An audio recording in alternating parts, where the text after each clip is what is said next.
साधना के विषय में कुछ विचार आते हैं लोगों के। वे बताते हैं कि हमें हमारे गुरु ने नाद पर ध्यान करने को कहा, कोई ज्योति पर कहा, कोई बिंदु पर कहा, और वो सब करता रहा। लेकिन जब पारखी संत मिले और आपकी पुस्तकें पढ़ी तो हमें सही दिशा मिली। लेकिन ध्यान के विषय में और ठीक से बताइए। इस भीड़ में एक जिज्ञासु ने मुझसे पूछा, उन्होंने पत्र दिया, पत्र तो पीछे पढ़ पाया। उनसे कहा, भाई खाली समय में आओ तो ज़्यादा बातचीत हो सकती है, भीड़ में तो मिलना जुलना होता है, और सभा में होती है जो कुछ बातें उसको सुनो। जब लोग हमारे पास मिलने जाते हैं, मैं सबसे कुशल तो पूछ ही नहीं सकता हूँ, इतनी भीड़ रहती है, किससे पूछो। तो ये बात ध्यान दीजिएगा, आप लोगों से कुशल न पूछो तो कोई आप नाखुश न होगे भाई। फुर्सतें नहीं रहती, किससे पूछो, किस किस से पूछो। इसलिए इतना तो करुणा रखना सब हमारे ऊपर, कोई नाखुश न हो जाना। सभा में जो विचार दिए जाते हैं उसको जितना संभव पकड़ें। पुस्तकें हर प्रकार की हैं, उन्हें रखिए और पढ़िए। तंबाकू खाने वाले मजदूर भी महीने में 150 का तंबाकू खा जाते हैं, मजदूर। अगर आप शौक रखें सदग्रंथों का और हर साल कुछ सदग्रंथ खरीदते रहें तो थोड़े दिन में आपके पास स्टॉक हो जाएगा पूरा। और खूब पढ़ें, अध्ययन से बड़ा लाभ होगा। और जो कसर हो वो फिर समय से पूछें। साधना का जो पक्ष है, एक होता है आलंबन और एक होता है निरालंब।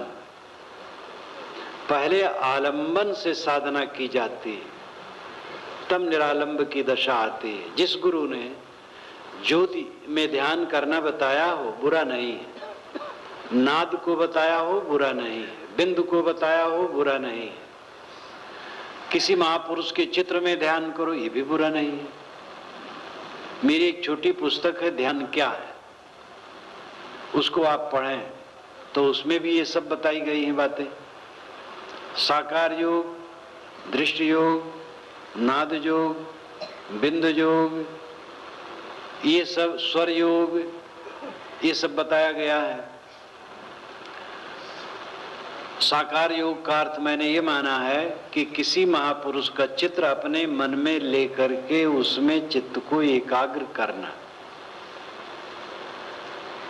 और दृष्टि योग, आंखें बंद किए और बंद आंखों में अंधकार, प्रकाश, ज्योत, बदलते रंग जो दिखाई दे उसमें मन निग्रहित करना।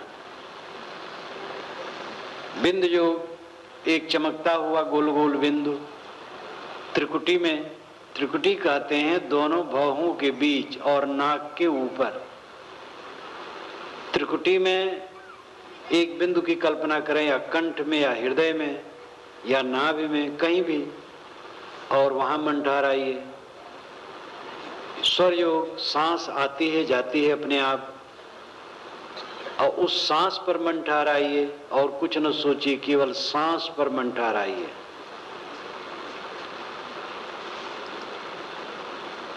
नाद योग, दोनों कानों में उंगलियां डाल लें और जो ध्वनि सुनाई देती है उसी में मन को लीन करें, ये नाद योग। ये सब क्रिया योग कहलाते हैं। जो क्रिया योग में सहायक है उसको क्रिया योग कहते हैं। और ये सब योग समाधि के लिए उपयुक्त है, आरंभिक साधना के लिए, इसलिए गलत नहीं है। गलत वहां हो जाता है कि इसी को परम लक्ष्य बता दिए कहे भगवान के दर्शन तुम चाहते हो, बिल्कुल करवा दोगे, हमारे गुरुजी के पास चलो। गुरुजी कहे, मंत्र दिए और गुरुजी शिष्य की आंखों पर उंगली लगाए, थोड़ा सा दबा दिए कि ध्यान करो। गर्मी आई कि देखो परमात्मा के दर्शन हुए ना, वो जो ज्योति हो परमात्मा है। कान बंद करो, बंद किए, गनगनाहट किया, देखो ये ब्रह्म ध्वनि है, ब्रह्म के दर्शन हो गए ना। तो ये सब अज्ञान है, दूसरे को भी भटकाना है, अपना भी भटकना है। किसी महापुरुष का चित्र कागज और रंग है, कागज और रंग के आधार पर महापुरुष की आकृति चित्रित की जाती है और उससे उस महापुरुष की याद आती है। आंखें बंद करने पर जो ज्योत दिखाई देती है वो आंख की गर्मी है, वो कोई आत्मा परमात्मा नहीं है। ज्योति को आप देखते हैं, ज्योति आपको नहीं देखती है। ज्योति जड़ है, आप चेतन है। नाद सुनते हैं, नाद जड़ है, हवा का अंश है, अब आप उसके श्रोता हैं। बिंदु देखते हैं, बिंदु भी दृश्य है, आप दृष्टा हैं। स्वर सांस आती जाती है, सांस हवा है, जड़ है, आप चेतन है, उसकी दृष्टा है। इसलिए ज्योति, नाद, बिंदु, सांस, किसी महापुरुष का चित्र, ये सब जड़ है। इसके आप ज्ञाता हैं, जानने वाले, आप श्रेष्ठ हैं, ये श्रेष्ठ नहीं है। ये तो मन ठहराने के लिए सात्विक खिलौने हैं। कमाने कबूतर, खामाने खरगोश, ये बच्चों को सिखाया जाता है, सीधे उनको पढ़ाया नहीं जा सकता है। कबूतर बना है बढ़िया बढ़िया, बच्चे को दिखाया गया, खुश हो गया बच्चा, तो कहा गया देखो बच्चा कमाने कबूतर, कबूतर तो कबूतर में का है पहले, इसलिए कबूतर की याद करना तो पहला अक्षर जो होगा वही वर्णमालक पहला अक्षर है। कबूतर, कमाने कबूतर, खामाने खरगोश, ये बच्चों को समझाने के लिए पढ़ाया जाता है, छापा जाता है, पहली पोथी में रहता है। लेकिन आगे वो बच्चे नहीं पढ़ते उसको, आगे तो मिलावट पढ़ते हैं, फिर संधि मात्रा सब जोड़ करके पढ़ते हैं, फिर तो बड़ी बड़ी पुस्तकें पढ़ते हैं, तो कमाने कबूतर कौन कहता है। इसलिए आरंभिक साधना के लिए ये सब गलत नहीं है। गलत वहां है जो उसी में अर्झा दिया जाता है और कहा जाता है यही पूर्ति है, यही परम है, और साधकों का भटकाव हो जाता है। स्वरूप ज्ञान के विषय में जोर कम है लोगों का, क्योंकि स्वरूप ज्ञान सूक्ष्म विषय है, आत्मा का विषय है, और सूक्ष्म विषय में लोग जाना नहीं चाहते हैं। सस्ता सौदा दो और ज्यादा दल बढ़े। भगवान भवानी कुछ कह दिए और कह दिए जो देखे तो भगवान को देख लिए, सांस है तो भगवान है, तो नाद सुने तो भगवान है। भगवान शब्द बड़ा प्यारा है, कह दिए बस बोला दिए, हो गया, भगवान के दर्शन हो गए। और ऐसे भटकती भटकती जिंदगी बीत जाती, शांति नहीं मिलती, असली भगवान का पता नहीं लगता क्या है। इसलिए यथार्थ बोध की जरूरत है। अगर आप यहां से चौक चलें और 10 कदम इधर जाएं, 10 कदम उधर जाएं, बस 10 कदम घूमते रहें, जिंदगी बीत जाएगी, वहां नहीं पहुंच पाएंगे। चौक का ज्ञान हो, किस दिशा में है, कौन रास्ता है, और उसी दिशा में चले, धीरे धीरे चले, पहुंच जाएंगे। इसलिए ज्ञान की प्रथम आवश्यकता है। आपको पहुंचना कहाँ है? साहब ने कहा, साहेब साहेब सब कहे, मोह यदेसा, और साहेब से परिचय नहीं, बैठोगे के ठौर। सभी साहेब साहेब कहते हैं, साहेब, सदगुरु, महात्मा, परमात्मा, भगवान, ब्रह्म, खुदा, गॉड, सब कहते हैं। लेकिन मोह ही अंदेशा, और मुझे तो और ही अंदेशा है कि ये जो साहेब साहेब भगवान भगवान कहते, इनको साहेब से परिचय नहीं है। तो बैठोगे के ठोर, किस जगह बैठोगे? आपकी भूमिका क्या है? हम भगवान के भगत है, बहुत बढ़िया बात है।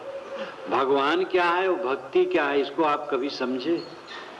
राम राम जपते जपते बुढ़ा गए, राम क्या है समझते ही नहीं है।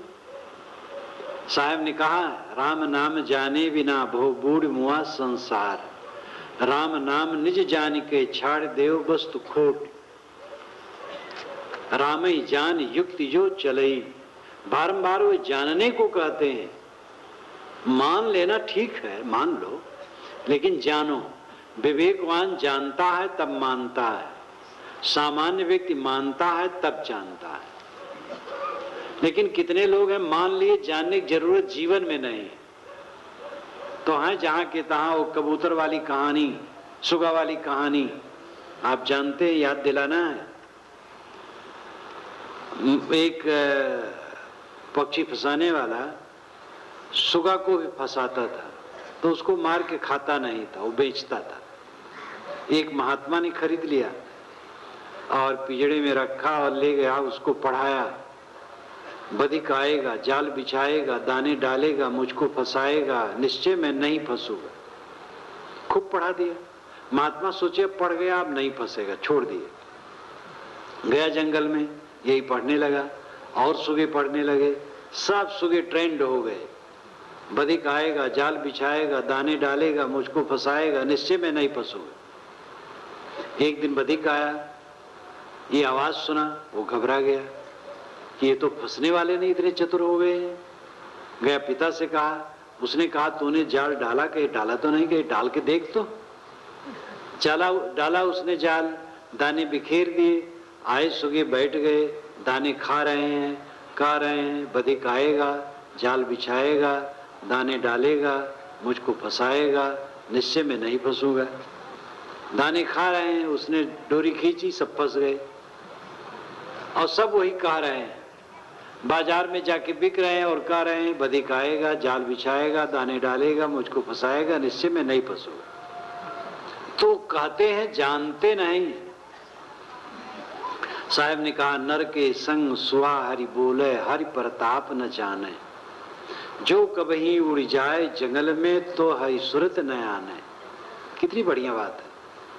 पंडित बात बदय सो झूठा, राम के कहे जगत गति पावे, खान कहे मुख मीठा, भोजन कहे भूख जो भाजे, जल कहे तृषा बुझाई, पावक गहे पाव जो डाहे तो दुनिया तरी जाई, नर के संग सुआ हरि बोले, हरि प्रताप न जाने, जो कभी उड़ जाए जंगल में तो हरि सुरत न आने, बिन देखे बिन अरस परस बिन नाम लिए का होई, धन के कहे धनिक जो होए, निर्धन रहे न कोई, सांची प्रीत विषय माया सो हरि भक्तन की फांसी, काहे कबीर एक राम भजे बिन बांधे जमपुर चासी। पंडित बात बदे सो झूठा, अय पंडित जो तुम बात बदते हो कि राम राम कहने से मोक्ष होगा, ये बात झूठी। साहब लाग लपेट से नहीं कहते, सीधा कहते थे। राम के कहे जगत गति पावे, खान कहे मुख मीठा। राम कहने से जगत के लोग गति पावे तो खान कहने से मुख मीठा होना चाहिए। भोजन कहने से भूख दूर हो जाए, पानी कहने से प्यास बुझ जाए, आग कहने से पैर गर्म हो जाए। नर के संग में सुआ हरि कहता है, जंगल में जाता हूं जानता भी नहीं हरि क्या है। धन धन कहने से लोग धनी होते तो दुनिया में कोई निर्धन न रहता।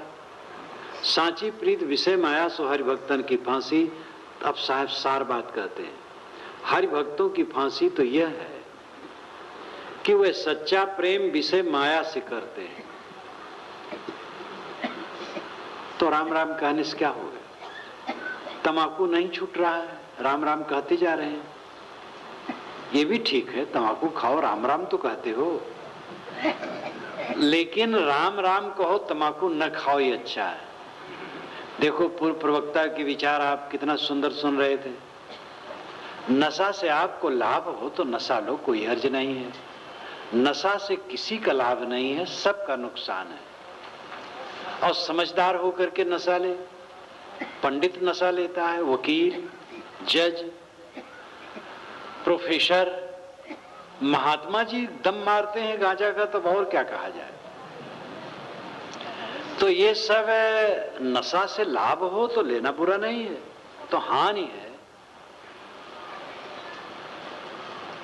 सांची प्रीत विषय माया सो हरि भक्तन की फांसी। हरि भक्तों की फांसी है जो सच्चा प्रेम विषय माया से करते। काहे कबीर एक राम भजे बिन बांधे जमपुर जासी। साहब कहते एक राम के भजन बिना तुम यमपुर में बांधे जाओगे। राम भजन वे मानते हैं, राम का खंडन नहीं है। कबीर साहब का तो राम परम आराध्य है, लेकिन वो राम वह है जो श्री राम में भी था और रावण में भी था, हमारे में है, आप में, सब में। काहे कबीर ये हरि की भूता, राम रमे ते कुकुरी पूता। राम तो कुकुरी की पूत में भी रमा है। जो अवध क्षेत्र में राम के लिए कहावत कही जाती है वो बहुत प्रसिद्ध है, वो भी याद दिलाना है। एक राम दशरथ का ढोटा, एक राम है घट घट लेटा, एक राम है जगत पसारा, एक राम है जग से न्यारा।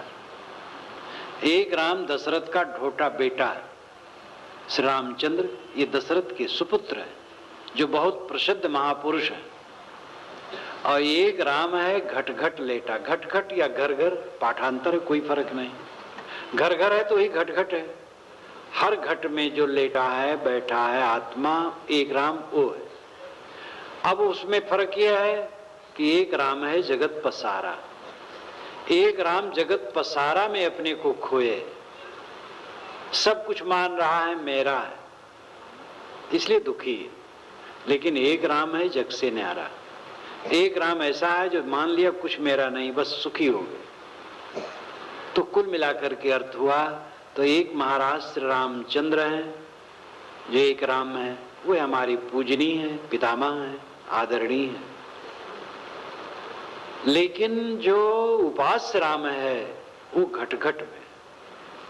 अब घट घट में होते हुए भी सब राम भूले हैं, अपने को जानते ही नहीं है कि मेरा राम रूप है, राम स्वरूप तुम्हार, ये गोस्वामी जी ने भी कहा। तो आपका राम स्वरूप है, शुद्ध स्वरूप है, लेकिन जानते नहीं है। इसलिए जगत पसारा में भूले। पसारा छोटा हो बड़ा हो, अपना अपना राज्य। छोटी झोपड़ी है, एल्युमिनियम की थाली है, कटोरी है, रोटी है, नमक है, उसका राज्य है। किसी की बिल्डिंग है, कार है, बंगले हैं, बहुत रुपया पैसा, उसका वो राज्य है। अपना अपना पसारा अपने अपने लिए राज्य है, और अपने अपने पसारे में सब जीव भूले हैं। ये पसारे से अपने आप को अलग करने ना, न्यारा कर लेना, वो राम धन्य है जो अपने को न्यारा कर लेता है। एक राम है जग से न्यारा, वही सफल है जो अपने को मान ले कि मेरा कुछ नहीं है और कोई नहीं है और मैं किसी का नहीं। ये अंतिम बात है। अब अंतिम तो आना है, आना है। करो रे मनवादिन की तदबीर, जब जमराजा आनी पड़ेंगे नेक धरत नहीं धीर। मुंगरिन मार के प्राण निकासत नयनन भरी है नीर। भव सागर अगम पंथ है नदी बात गंभीर। नाव नबेरा लोग घनेरा केवट है बेपीर। घर तिरिया अर्धंगी बैठी मात पिता सुतबीर। माल मुलुक को कौन चलावे संग न जात शरीर। लैके बोरे नरक कुंड में व्याकुल होत शरीर। काहे कबीर न रजहू चेतो माप होत तकसीर। करो रे मनवादिन की तदबीर। उस दिन की तदबीर करो, अंतिम दिन का, उससे कोई बच नहीं सकता। सबको उस घाट पर उतरना है और उस दिन की याद करो तो फिर आपको बताना पड़ेगा कि आपका कोई नहीं, आप किसी के नहीं है। क्या समझ में नहीं आता है? क्या हमारे पितामह और पिता हमारे साथ रहे, क्या हम उनके साथ रहे?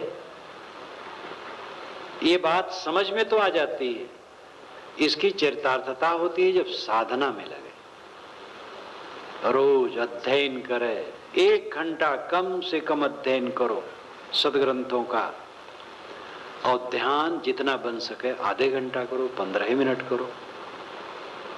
बहुत व्यस्त लोगों को इतना करना चाहिए।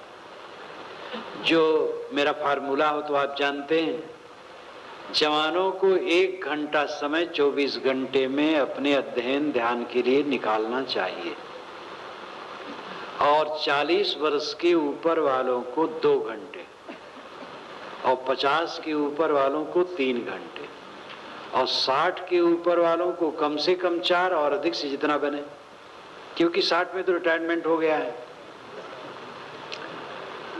तो जब आप ध्यान करेंगे, चिंतन करेंगे, मनन करेंगे, सेवा तो उसकी जड़ है।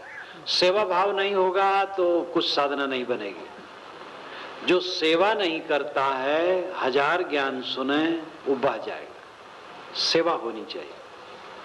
तन है, तन से सेवा करो, किसी की सेवा, तन से सेवा, मन से सेवा, धन से सेवा, वचन से सेवा, ज्ञान से सेवा, विद्या से सेवा, चिकित्सा से सेवा, दवाई से सेवा। सेवा के बिना तो चित्त शुद्ध ही नहीं होगा। झाड़ू बिना लगाए, लीपे पोते बिना, धो धा करके फिट किए बिना किसी महापुरुष को अपने आंगन में कैसे बैठाओगे? राम इतना पवित्र, सेवा के बिना चित्त शुद्ध ही नहीं होगा तो राम का आगमन वहां कैसे हो सकता है? इसलिए सेवा सबसे बड़ी चीज है। सेवा हो, परिवार की भी सेवा बहुत जरूरी है, फिर पड़ोस का जो बन सके, फिर और जितना बन सके। सेवा के 3 स्थल है, पवित्र आत्मा, असमर्थ और सार्वजनिक संस्थान। पवित्र आत्मा, उसी को हम दूसरी भाषा में संत विद्वान कह सकते हैं, और असमर्थ, किसी कारण से जो किसी विषय में असमर्थ है उनका सहयोग। और सार्वजनिक संस्थान, चाहे वो शिक्षण संस्थान हो, चाहे चिकित्सा संस्थान हो, चाहे धार्मिक संस्थान हो, संत संस्थान हो, जहां से बहुतों की सेवा होती हो वहां करना। सड़क, अब देखो एक सज्जन ने वहां कॉलोनी गांव से जहां जहां नाली टूटी थी सब में पाइप डाल करके सीमेंटेड बढ़िया कर दिया, ऊंचा नीचा था वहां मिट्टी पटवा दिया और एकदम गाड़ी आने लायक सुंदर हो गया। फिर उन्होंने बिजली लाई और काफी खर्च किया। खंबे तो यहाँ थे, ले गए, गाड़ दिए, वायर लगा दिए और उन्होंने काफी उसमें खर्च किया। मैं तो समझता हूँ 15-20 हजार से कम नहीं खर्च हुआ होगा। और वो बिना पूछे देखे कि जरूरी है, वहां से यहां तक सब काम कर दिए। अब ये धन का अच्छा उपयोग है। जिसके पास धन हो ऐसा काम करना चाहिए। धन सबके है, जितना हो। कोई पैसा है पैसा सही, कौड़ी है कौड़ी सही। तन मन धन विद्या बुद्धि ज्ञान चिकित्सा औषध, जितना जिससे बन सके सेवा परायण रहो। धन छुटेगा तन छुटेगा, रहेगा कुछ नहीं। उसका अच्छा उपयोग करो, तब चित्त शुद्ध होगा। शुद्ध चित्त हो, फिर अध्ययन और ध्यान चिंतन में लगो, तब ये ज्ञान देर तक ठहरेगा। मेरा कोई नहीं, मैं किसी का नहीं, जीव अकेला आया अकेला जाएगा। असंगो एवं पुरुष है, आत्मा असंग है। अनासक्ति साधना है, असंगता बोध है। ये चीज तब ठहरेगी जब निरंतर साधना चलेगी। मौत तो सब जानते हैं कि मरना है, लेकिन कितना समय याद रखते हैं? 4-4 महीने होते हैं, भावपूर्वक मनन का आदमी याद नहीं करता है, तो कैसे मन निर्मोह होगा?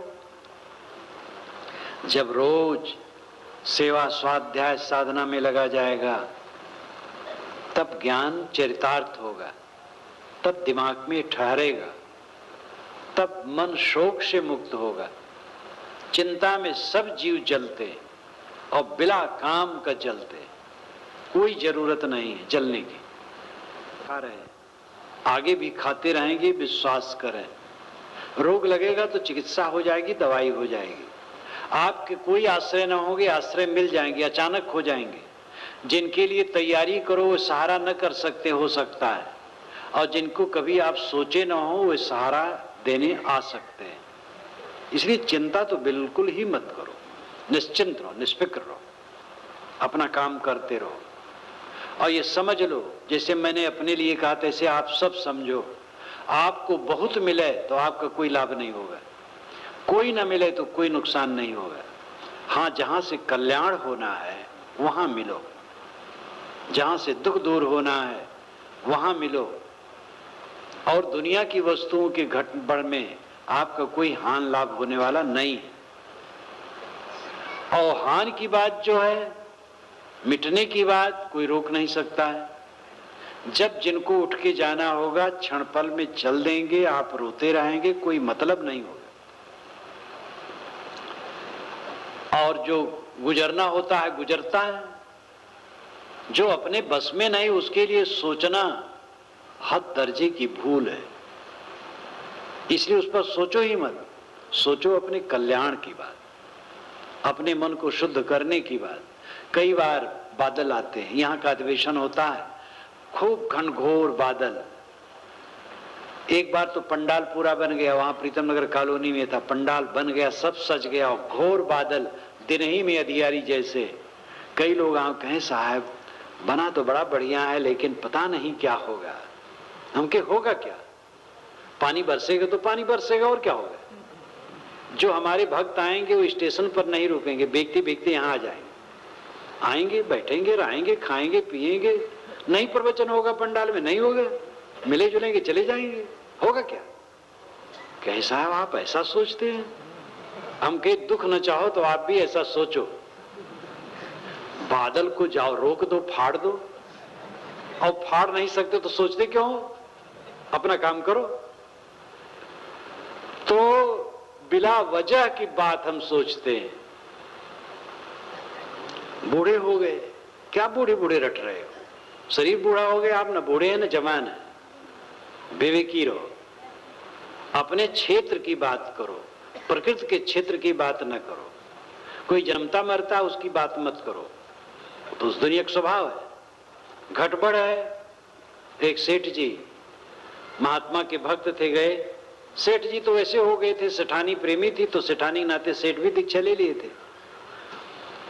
महाराज जी कक्ष में निवास पाए, सेठ जी मिलने आए, कुशल पूछा, कहा महाराज इस वर्ष घाटा हुआ है व्यापार में। अब शिष्य को घाटा हुआ तो गुरु को भी गमगीन थोड़ा हो ही जाना चाहिए, नहीं तो शिष्य सोचेगा कि इनको तो कोई दर्द में नहीं है। तो गुरु महाराज चुप हो गए, फिर वापिस चले गए सेठ जी। फिर सेठानी मिलने आई, कहे कुशल मंगल, कहे महाराज सब बढ़िया है, मुनाफा अच्छा हुआ है। कहे सेठ तो कहते थे घाटा हुआ है। कहे उनका गणित अलग है, हमारा गणित अलग है। गत वर्ष में 1 करोड़ का लाभ साल भर में हुआ था, इस वर्ष 95 लाख का लाभ हुआ है। तो 5 लाख लाभ नहीं हुआ गत वर्ष की अपेक्षा, तो उसको एक घाटा मानते हैं। और 95 लाख का जो फायदा हुआ है उसको नहीं कहते हैं। तो अब इस प्रकार दिमाग वाले को कभी शांति मिल सकती है। चाम में सिकन आ गई, अब रो रहे हैं, तो क्या करोगे सिकन को। बाल पक गए हैं, काला करते हैं कुछ लोग, लेकिन वो अपने को धोखा देते हैं। काला मत करो, जिसके बाल उजले हो उजले होने दो, उजला तो शोभा है। तो चिंता से मुक्त होने की दवाई ये संतों की वाणियों में है, ज्ञान में है, उसका आचरण करें। तो पहले तो बोध यथार्थ होना चाहिए कि आपका स्वरूप क्या है। आपका स्वरूप देह नहीं है, आपका स्वरूप शुद्ध आत्मा है, चैतन्य, अमर आत्मा है। वो अजर अमर और नित्य शुद्ध बुद्ध है। और आप यहां जो आ गए हैं संसार में, आप ये समझें केवल अपने कल्याण के लिए आए हैं, कल्याण करने के लिए। कल्याण का अर्थ है निश्चिंत मन, प्रसन्न मन, आनंद मग्न मन, भय नहीं, चिंता नहीं, फिक्र नहीं, क्लेश नहीं। और ये काम करने का आप स्वतंत्र अधिकारी हैं। सुंदर विवेक रखें, सुंदर जीवन जिए, किसी से लड़े ना, झगड़े ना। विरोधी हो सिर झुका करके अलग हो जाए। आपका ही साथी आपको धोखा दे दे तो शिकायत ना करो। उसकी समझ थी, आपको कोई धोखा नहीं दे सकता, आप अपने को धोखा देते हैं। आप अगर मोह करते तो धोखा देते, सेवा कर दिए तो उसमें धोखा क्या, सेवा कर दी बढ़िया हो, वो जिसमें आनंद माने करे, कभी शिकायत ना हो। शिकायत होती है अपनी दुर्बलता से, आसक्ति के कारण शिकायत होती है। रोता रोता आदमी जन्मता है, शिकायत करते करते जीता है और पछताते पछताते मरता है। ये कोई जिंदगी? बहुत पढ़े, क्या हुआ पढ़ने से? बड़े धनपति हैं, कोई मतलब नहीं। बड़े आलिम व फाजिल हैं, मगर विषयों के बस होकर उसी रास्ते से आ निकले जिधर नादान घिसता। बड़े आलिम फाजिल हैं, ज्ञानी हैं। फाजिल का अर्थ अतिरिक्त भी होता है और फाजिल का अर्थ विद्वान भी होता है। फाजिल, फादिल, जिसको अपभ्रंश में फादिल कहते, ये चीज फादिल है, शुद्ध शब्द है फाजिल। फाजिल नाम अतिरिक्त और फाजिल नाम ज्ञानी, उच्चारण वैसे ही है। बड़े आलिम व फाजिल हैं, बड़े विद्वान, बड़े ज्ञानी हैं, मगर विषयों के बस होकर उसी रास्ते से आ निकले जिधर नादान घिसता है। नादान जैसे कर्म करता है उनका कर्म है। बड़े विद्वान हैं लेकिन दिन भर में 50 बीड़ा पान खाते, तमाकू खाते, सिगरेट पीते, सुगनी सूंघते,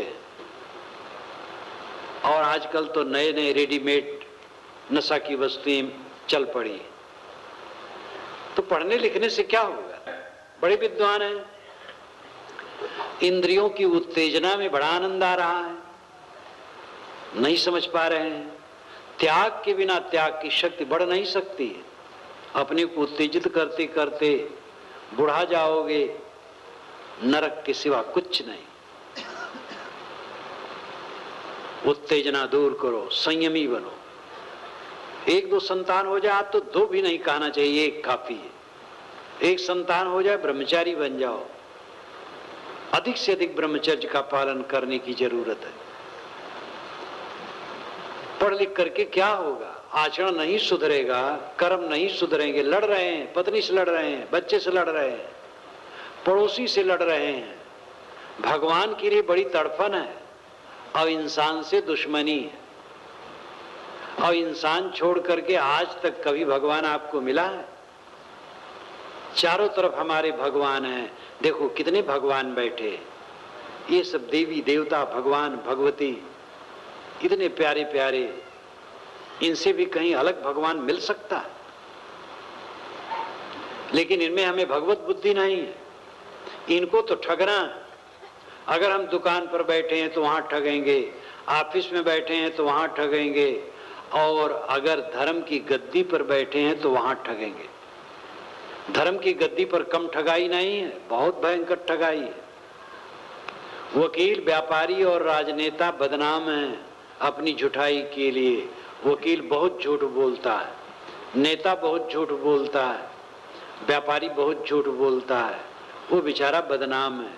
और ये धार्मिक गुरु बाबा लोग अपनी झूठाई के लिए प्रशंसित है। एक जोगी महाराज इसको मैं मेले में सुनता हूँ आए थे, जो आकाशगामी थे, चित्र छपाए थे आकाशगामी का। तो एक वकील ने उनसे कहा कि महाराज आपका मैं आकाश गमन देखना चाहता हूँ। कहीं उसमें 40 दिन की साधना लगती है। कहे ठीक महाराज, मैं आपके साथ रहूंगा 40 दिन। कहे ऐसा है कि 30 वर्ष के पहले उड़ा था, इसलिए समय लगेगा। महात्मा जी आकाश में उड़ते, महात्मा जी खाते नहीं है,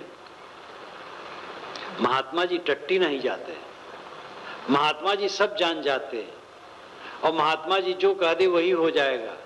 महात्मा जी ने पेड़ को ऐसे किया तो उखड़ करके उधर चला गया, ट्रक को ऐसे उंगली उठाई तो ट्रक उलट गई। मैं यहां गया शेख तकी के कब्र पर, शेख तकी बहुत बड़े सूफी संत हो गए हैं कबीर साहब जमाने में। तो उन्होंने कबीर साहब से मुलाकात हुई है, कबीर साहब ने खूब कहा है उनको, सुनो तकी तुम शेष, फटकारा। शेख तकी अपने में महान संत थे। उनकी कब्र पर गया, बीजक में तो टीका लिख दी थी बहुत पहले, तो गया देखने, तो वहां मियाँ जी थे। मैंने कहा बताइए भाई, शेख तकी के विषय में कहे बहुत बड़े संत थे, इनके पिता तो और बहुत बड़े संत थे। उन्होंने तो एक बादशाह जो कि बहुत गलत था, तो ऐसे हाथ चमकाया तो उसका पूरा किला उलट गया। हम कहे ये कैसे उलट जाएगा? कहीं बिल्कुल उलट जाएगा, मैंने ही ऐसे ट्रक को किया तो ट्रक उलट गई थी। मैंने कहा अच्छा, तो आप करके दिखाइए कुछ। कहे आप कहिए तो मैं अभी ऐसे करूं तो पेड़ उखड़ करके उधर चला जाएगा। हम कहे दिखाइए। कहे हाथ मिलाइए। मैंने कहा लीजिए, हाथ मिलाए, तब हंस करके कहते अच्छा फिर कभी। शायद सोचे होंगे हमसे हाथ नहीं मिलाएंगे, ये साधु महात्मा हैं, हम मियाँ हैं तो हाथ नहीं मिलाएंगे। लेकिन भाई हम तो ये नहीं मानते। एक मुस्लिम लड़का साधु हमारे पास 20 वर्षों तक रहा, हमारी रोटी बनाता था। एक ईसाई लड़का 3.5 वर्षों तक रहा, हमारी रोटी बनाता था। मैं जात पात नहीं मानता हूं, आप लोग मुझे अजात मान के छोड़ दे तो कोई परवाह नहीं, मैं मनुष्य मानता हूं। तो उन्होंने हाथ बढ़ाया तो मैंने हाथ बढ़ाया, हाथ मिला लिया। अब बेचारे लाचार तो हंस करके कहते हैं अच्छा फिर कभी। धार्मिक बदमाशी इतनी है। हमारे गुरु महाराज जिला दिए। मैं कुंभ मेले में था हरिद्वार के, एक ने कहा हमारे गुरु जी ने जिला दिया था एक को। मैंने कहा ठीक है। तो रास्ते में चलते फिरते कई कीड़े मरे दिखाई देते हैं। एक कीड़ा ले लिया जाए मरा हुआ, मारो ना, मरा हुआ कीड़ा ले करके उनके पास चला जाए, रख दिया जाए और कहे महाराज जिला दो, तो मान लिया जाएगा अगर जिला देंगे तो बस चुप कर उठ करके चल दी। कोई मुर्दे को जिला नहीं सकता, मच्छर को भुनगा नहीं बना सकता, हाथी को भुनगा और भुनगा को हाथी नहीं बना सकता, कोई किसी के लिए अंतर्यामी नहीं हो सकता। चमत्कार की जितनी बातें हैं सब धार्मिक बदमाशी है, और इसमें सब धार्मिक उलझे। आप लोग अंगूठियों के बड़े प्रेमी हैं, शिक्षित और धनी इनको फंसाने वाले ज्यादा हैं, क्योंकि शिक्षित और धनियों से फिर मिलता है कुछ, गरीबों से क्या मिलेगा। इसलिए अंगूठियां ये शिक्षित और धनियों में ज्यादा खपत होती, करीब 95-97% अंगूठियां ये धनी और शिक्षित पहनते हैं, और उसमें उंगली खराब होने के सिवा और कुछ फायदा नहीं, और गंदगी जमेगी। उसी हाथ से भोजन करना। ये देवियां रोटी पकाती हैं, ध्यान दे देवियां, कोई अंगूठी मत पहनो उंगली में, इससे गंदगी जमती है, और उसमें ग्रह नक्षत्र सब लोग बांधे रहते हैं, क्योंकि सब पर विजयी होना है, भूत प्रेत न लग जाए, जादू टोना न लग जाए, ये धातु ये नग पहनो तो ये कल्याण होगा, सब धोखा है, कुछ नहीं। साफ सुथरे रहो, आपको कोई कुछ तकलीफ नहीं दे सकता है। वायु में कोई देवी देवता और शैतान नहीं उड़ रहा है जो आपके ऊपर चढ़ बैठे। आपकी करनी आपके साथ है, अपनी कमाई आपका, ना माई ना बाप का। पवित्र कर्म करो और निर्भय रहो। भूत प्रेत जादू टोना जंतर मंतर ग्रह लगन मुहूर्त नक्षत्र और शकुन अपशकुन छींक दिशाशूल इन सारे प्रपंचों में कहीं न उलझो, निर्भय रहो। तो यथार्थ ज्ञान हुए बिना भटकाव बहुत है। चमत्कारी बातें सब फादिल हैं। योग दर्शन का भाष्य भी मैंने किया है। गत वर्ष में वर्षा में एक अज्ञात युवक का पत्र आया था, तो फिर मैं प्रेरित हुआ और उसको लिखा कुंभ मेले के बाद, और छप गई वो 1-1.5 महीने पहले, वो प्रकाशित है, उसकी बहुत सारी प्रतियां निकल भी गई होगी। 200 पृष्ठों की है। योग दर्शन में विभूतिपाद चमत्कारी बातें भी हैं, उस पर मैंने खूब जम के लिखा है। साधना की पुस्तक बहुत बढ़िया है, योग दर्शन 200 पृष्ठों की कुल है, पढ़ना चाहिए, रखना चाहिए। और साधना का भी विषय है, साथ साथ चमत्कारी वादों का खूब पर्दाफाश है।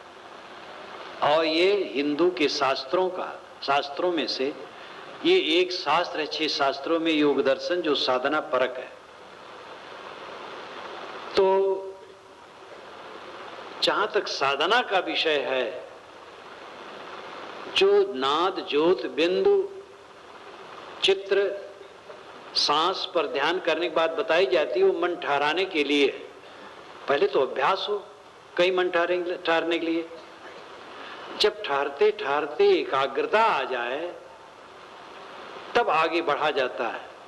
योग दर्शन में ये बातें बताई गई है, सदगुरु कबीर के सहज समाधि में ये बातें बताई गई है। पहले एक बात पर ध्यान दें, क्षिप्त, मूढ़, विक्षिप्त, एकाग्र, निरुद्ध, ये चित्त की 5 भूमियां, ध्यान दीजिएगा बिल्कुल। क्षिप्त, मूढ़, विक्षिप्त, एकाग्र और निरुद्ध, ये चित्त की 5 भूमियां। क्षिप्त का अर्थ है अत्यंत रजोगुणी मनोधारा में बहते रहना। जवानी, सौंदर्य, स्त्री, पुत्र, परिवार, सम्मान, प्रतिष्ठा, पूज्यता, इन सब बातों को लेकर के अत्यंत रमणीय कल्पनाओं में डूबे रहना, जो एक दिवा स्वप्न है। चित्त में अगर इस प्रकार रजोगुणी भावनाएं बहती हैं तो ये चित्त की क्षिप्त अवस्था है। दूसरी मूढ़ अवस्था है, जब कुछ करने का मन नहीं होता है, एकदम ठंड। और तीसरी विक्षिप्त अवस्था है, इसमें रजोगुण और तमोगुण काफी शांत रहते हैं, सतोगुण का प्रकाश रहता है, लेकिन बीच बीच में रजोगुण जोर मारता है, बीच बीच में काम, लोभ, मोह की तरफ चित्त खींचता है। इसका विस्तार मैंने योग दर्शन में सब दिया है। योग दर्शन बहुत महत्वपूर्ण पुस्तक है जो भी भाष्य किया गया है। तीसरी अवस्था है एकाग्र की, उसमें रजोगुण तमोगुण बिल्कुल शांत हो जाते हैं, सतोगुण का प्रकाश रहता है। और केवल सतोगुण का जब प्रकाश रहता है तो साधक जिस आलंबन में मन ठहराना चाहता है एकाग्र कर देता है। बैठेगा और आंखें बंद करेगा, बंद आंखों में अंधकार प्रकाश जो दिखाई देगा उसमें मन ठहर जाएगा। या सांस आती जाती है, सांस पर मन ठहराया, उसमें ठहर जाएगा। जिस आलंबन में वो ठहराना चाहेगा ठहर जाएगा। ये एकाग्र अवस्था है। और अंतिम है निरुद्ध। निरुद्ध का अर्थ है चित्त शून्य हो जाना, चित्त की वृत्तियां शांत हो जाना। योगस चित्त वृत्ति निरोध। योग का अर्थ है चित्त वृत्तियों का निरोध, सारी वृत्तियों का विलय हो जाना। तो वहां कोई आलंबन नहीं, आलंबन शून्य। जैसे गुरु के चित्र में मन को रोके, ये आलंबन है। ज्योति में मन को रोके, ये आलंबन है। नाद में मन को रोके, आलंबन है। सांस पर मन को रोके, आलंबन है। बिंदु में मन को रोके, आलंबन है। लेकिन जब चित्त ही लीन हो गया, चित्त ही नहीं है, चित्त वृत्तियां शांत हो गई, तो सारा आलंबन खत्म हो गया, वो निराधार अवस्था है। इसको कहते असंप्रज्ञात समाधि। योग दर्शन में, योग दर्शन में कई समाधियां बताई गई हैं, लेकिन अंत में संप्रज्ञात और असंप्रज्ञात में विभाजित किया गया है। संप्रज्ञात का अर्थ है अच्छी तरह से जाना हुआ। तो अगर हम ज्योति में ध्यान करते हैं तो ज्योति जानी हुई है, ज्योति को देखेंगे तभी तो ध्यान करेंगे। नाद का ध्यान करते तो नाद सुन रहे हैं, तो संप्रज्ञात है। ऐसे कोई भी आधार में मन ठहरा है वो संप्रज्ञात है। जब चित्त बिल्कुल लीन हो गया ये असंप्रज्ञात है, कुछ ज्ञात नहीं। चित्त ही लीन है तो वहां जानने की कोई बातें नहीं है, एकदम शांत अवस्था है। जागृत अवस्था है किंतु निरांत शांत अवस्था है, ये असंप्रज्ञात समाधि। सदगुरु कबीर की भाषा में सहज समाधि। सहज क्या? इतने लोग यहां बैठे हैं, सहज नहीं। कोई लंबा है, कोई छोटा है, कोई सांवला है, कोई गोरा है, कोई मोटा है, कोई पतला है, कोई विद्वान है, कोई अविद्वान है, इसलिए असहजता। लेकिन सबके अंदर में चेतना है, इसलिए सहज है। चेतना सहज है, ज्ञान तत्व सहज है। स्त्री आंखें बंद करे तो अंदर में क्या है? चेतन। वो चेतन तो है, पुरुष चेतन है, बालक चेतन है, बूढ़ा चेतन है। तो जो आपका असली स्वरूप है आत्मा, वो चेतन है, वो सहज है, सब में एक समान है। उस अपनी चेतना में लीन हो जाना सहज समाधि। जब तक हम वृत्त में चलते हैं तब तक बहिर्मुख है। वृत्त शांत हो गई, वृत्त लीन हो गई, सहज समाधि हो गई। संतोष सहज समाधि भली। तो अंतिम जो लक्ष्य है वो है स्वरूप स्थित। परमात्मा को पाने की बात जो है, वेदों में परमात्मा पाने की बात तो मैंने जहां अध्यात्म की बात है कहीं नहीं पाई। वैसे वेदों में कर्मकांड है, व्यवहारिक बातें। अथर्ववेद में व्यवहारिक, मैं तो कल भी कहा था, इस समय मैं वेदों पर लिखता हूं और उसमें काफी मैंने 700 पृष्ठ लिख डाला रजिस्टर साइज में, और अभी काफी लिखना है। जो होगा, जितना लिख देता उतना पूरा समझता हूं। आज भी सुबह लिखा कुछ, इस भीड़ में मैं सुबह कुछ लिखा करता हूं। तो ये उसमें व्यवहारिक बातें हैं और प्रकृति की बातें और बहुत बढ़िया बढ़िया बातें। अध्यात्म की बातें बहुत कम है, लेकिन जहां है वहां किसी परमात्मा को के दर्शन की बात नहीं। जहां तक अध्यात्म की वैदिक पुस्तकें हैं वो उपनिषदें। उपनिषदों में कहीं भी परमात्मा के दर्शन और पाने की बात नहीं है, आत्म साक्षात्कार की बात है। जैसे केन उपनिषद को उठाओ, यन मनसा नामनुते नाहुर मनोमतम तदेव ब्रह्मत्वम विद्यनेदम यदमुपास्ते। जो मन में नहीं आता किंतु जिसकी सत्ता से मन माना हुआ है उसको तो ब्रह्म जान, और मन से मान करके जिसकी तो उपासना करता है वह ब्रह्म नहीं। मन से जो मानते हो ब्रह्म नहीं है, किंतु जो मन को मानता है वो ब्रह्म है। मन को कौन मानता? आत्मा। आप ब्रह्म है, मन नहीं ब्रह्म है। ये चक्षुषा न पश्यति एन चक्षुंष पश्यति तदेव ब्रह्मत्वम विद्यनेदम यदमुपास्ते। जिसे आंखें नहीं देखती हैं किंतु जिसकी सत्ता से आंखें देखती हैं उसको तो ब्रह्म जान। आंखों से देख करके जिसकी तू उपासना करता वो ब्रह्म नहीं। ऐसे अनेक मंत्र कहे गए हैं। जो देखने में सुनने में आता है वो ब्रह्म नहीं है, जो देखता और सुनता है वो ब्रह्म है, आत्मा ब्रह्म है। और अपने आप में स्थित होना, ब्रह्म को पार। ब्रह्मलोक कहाँ है? आत्मलोक ब्रह्मलोक है। तस्यायम आत्मायम लोकः, ये याज्ञवल्क्य ने बृहदारण्यक उपनिषद में कहा है। तस्यायम आत्मायम लोकः, उसके लिए आत्मा ही ब्रह्मलोक है। एतमेव लोकमभिप्सन्तः प्रवाजिनः प्रव्रजन्ति। इसलिए वह उस आत्मलोक को प्राप्त करने के लिए घर से बेघर हो जाता है। घर से बेघर होने की जिसकी स्थिति है वो हो, सब घर से बेघर ना हो। घर में तो रहने पड़ता है, इसलिए पिनक में आकर के घर कोई न छोड़े, घर में रहें, साधना करें। जिनकी ऐसी स्थिति आ जाती है सब मोह मिट जाता है, ऐसा हो जाता है। तो ऋषि कहते हैं कि तस्यायम आत्मायम लोकः एतमेव लोकमभिप्सन्तः प्रवाजिनः प्रव्रजन्ति। वो प्रवचन, वो प्रवर्जित हो जाता है, घर द्वार त्याग करके विरक्त हो जाता है। तो यहाँ खास बात ये बताने कहा कि तस्याम आत्मायम लोक, उसका आत्मा अपना लोक, ब्रह्मलोक, शिवलोक, गोलोक, सतलोक कहाँ है? आत्मलोक है। बाहर तो केवल रूपक है पुराणों में, और रूपक में उलझ जाते हैं लोग। तो इस आत्मलोक को प्राप्त करना तो क्या है? बस मन शांत हो जाए, प्राप्त हो गया। मन को शांत कर दो, ब्रह्मलोक पा गए। ब्रह्मलोक तो अपना लोक है, अपना आपा ही है। आप ब्रह्मलोक को लेकर के ही घूम रहे हैं हर जगह। आप ब्रह्मलोक से अलग वंचित हो ही नहीं सकते, लेकिन समझ नहीं है। इसलिए धनी आदमी घूर पर दाने बीन रहा है। ज्ञान हो जाए तो धनी है।